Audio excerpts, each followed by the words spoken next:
غریب شہر ترستا ہے ایک نوالے کو، امیر شہر کے کتے بھی راج کرتے ہیں۔ لوگوں کی جان پاکستان میں بالکل قیمتی نہیں ہے۔ آپ سوچ رہے ہوں گے کہ میں ایسی بات کیوں کر رہا ہوں۔ میں ایسی بات اس لیے کر رہا ہوں کیونکہ ریسنٹلی ایک واقعہ ہوا ہے کارساز پہ، جس پر آمنہ عارف اور اس کے والد صاحب کو جتنی بے دردی اور بے رحمی سے قتل کر دیا گیا دن دہاڑے، وہ آپ سب کے سامنے ہے۔ یہ ویڈیو آپ دیکھ سکتے ہیں جہاں پہ ایک خاتون ایک بڑی لگژری گاڑی میں بیٹھ کر ایک موٹر سائیکل پر جاتے ہوئے غریب باپ اور اس کی بچی کی جان کی دشمن بن گئی۔ اس نے ان کو دن کی روشنی میں ایسے رون ڈالا جیسے ان کی کوئی اوقات ہی نہ ہو، اور اس کی فیملی کو 68 لاکھ روپے دے کر اپنی جان چھڑا لی۔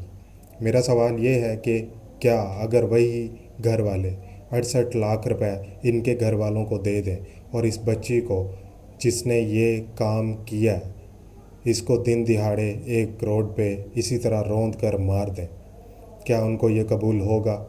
کیا نشے میں دھت یہ امیر ہمیشہ سے ہی ان غریبوں کو نچوڑتے رہے ہیں؟ کیا پاکستان، جو کہ ایک اسلامک ریپبلک آف پاکستان ہے، اس کے لوگ اتنے ہی گھٹیا اور بد دل ہیں کہ وہ کسی بھی باپ اور بیٹی کو ایک روڈ پہ روند دیتے ہیں اور نشے میں دھت ہوتے ہیں؟ آپ اس خاتون کی آنکھوں سے اندازہ لگا سکتے ہیں کہ یہ پوری رات سوئی ہوئی نہیں ہے۔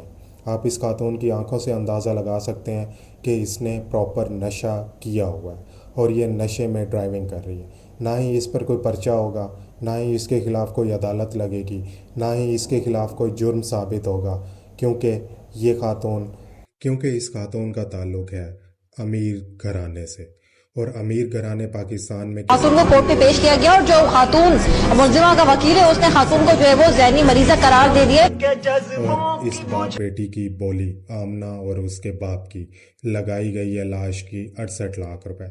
68 لاکھ دے کے قصاص اور دیت کا جو معاملہ ہوتا ہے، ٹھیک ہے، اسلام اس کی اجازت دیتا ہے، مگر ہر وقت یہ والے کام جو اس معاشرے میں ہو رہے ہیں، so called Islamic republic of Pakistan, آج میں کہنے پہ مجبور ہو گیا ہوں، وہ اسی لیے مجبور ہوا ہوں کیونکہ آپ نے ہمیں مجبور کیا، آپ نے اس قوم کو مجبور کیا ہے کہ ہم اس ملک میں انارکی پیدا کرنے والے عناصر کے خلاف بالکل کھڑے نہ ہوں۔ ہمارے ہاتھ باندھ دیے گئے ہیں، ہماری زبان کاٹ دی گئی ہے، ان کے ہر جگہ پہ تعلقات ہوتے ہیں۔ رینجر ان کو پروٹیکٹ کر رہے تھے، پولیس ان کو پروٹیکٹ کر رہی تھی، اور سیلیوٹ ہے اس لڑکے کو جس نے بھرے مجمع میں ٹھہر کے پولیس کی گاڑی پہ کہا کہ یہ یہاں سے کہیں نہیں جائے گی۔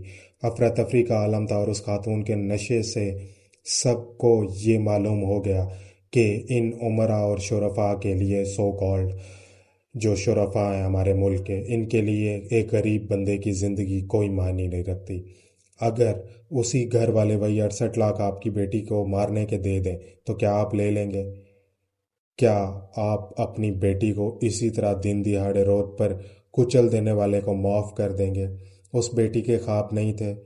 آپ کی اگر بیٹی کے خواب ہیں، آپ کی بیگم کے خواب ہیں، تو اس بیٹی کے خواب بھی تو ہوں گے جس کا باپ اسے وہ یونیورسٹی چھوڑنے جا رہا تھا۔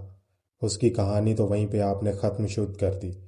تو یہ کہانی ہے لالے کی جان۔ اور جے ڈی سی کے جو سی ای او ہیں، انہوں نے بھی کل بولا ہے کہ میں ان کو اچھا سا وکیل ہائر کر کے دوں گا، اس پورے معاملے کی پیروی کروں گا، اور پھر میں دیکھتا ہوں کہ کون کہاں سے بچ پاتا ہے۔